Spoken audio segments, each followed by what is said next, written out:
I want to start with the observation that a dog can never give birth to a non-dog. Nobody's ever seen a dog produce a non-dog. I mean, you may get a big dog or a little dog, I understand, but you're going to get a dog. It's good to know that creationism and evolution are perfectly in tune on this. If a dog didn't give birth to a dog, the whole theory of evolution would fall to the ground. And both sides agree, I hope, that the offspring are always slightly different to the parents.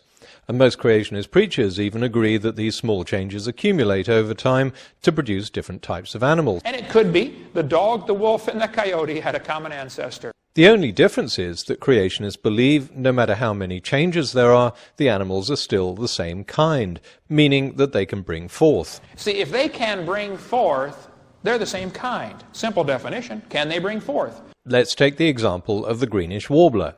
It doesn't give birth to a rat or an albatross. It gives birth to another greenish warbler, with, of course, slight genetic differences. Over successive generations, these differences accumulate. If some warblers move into new territory, their descendants are eventually going to look very different to the distant cousins they left behind. But they still interbreed, so as the Bible would say, they're the same kind. And that's exactly what happened to the greenish warbler, which biologists think originated in the southern Himalayas. As the species expanded eastwards and northwards around the Tibetan plateau, it progressively changed. But despite the differences, each type of warbler could still interbreed with its neighbours. Creationists would call this a classic example of microevolution. Animals change, but they're still the same kind. They can still interbreed. The same thing happened with the warblers that spread around the west of the Tibetan plateau. As they adapted to their new environments, they changed, but each type of warbler could still interbreed with warblers from neighbouring groups. Then the two lines came together to the north of the Tibetan plateau, and that's where the creationist theory comes unstuck. Because by now each line has evolved so much and become so different to the ancestral greenish warbler left behind in the Himalayas that the neighbouring species can't bring forth after their own kind. So according to the biblical definition, they must be different kinds. Let's just see what happens as we follow the evolutionary trail of these warblers northwards. Same kind, whoops! If they're all the same kind, why can't these two interbreed? That would make them a different kind. But we know this one can interbreed with this one, so they must be the same kind. Let's follow the trail back again. Same kind.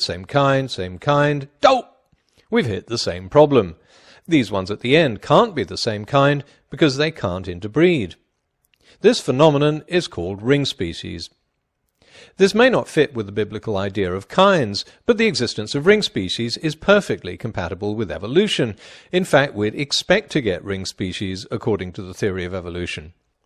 This is because in the real world, evolution doesn't produce little boxes dividing organisms into kinds. Evolution is a gradation, a slow change from one type of organism into another. And when it hits on a type that's perfectly adapted to its environment, then that type stays much longer and changes much more slowly. And the result is that some animals that are closely related genetically breed very easily. As they drift apart, they don't breed so easily, then with great difficulty, and finally not at all.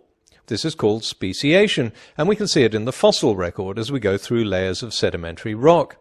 And because of ring species, we can see it happen as animals move and evolve geographically.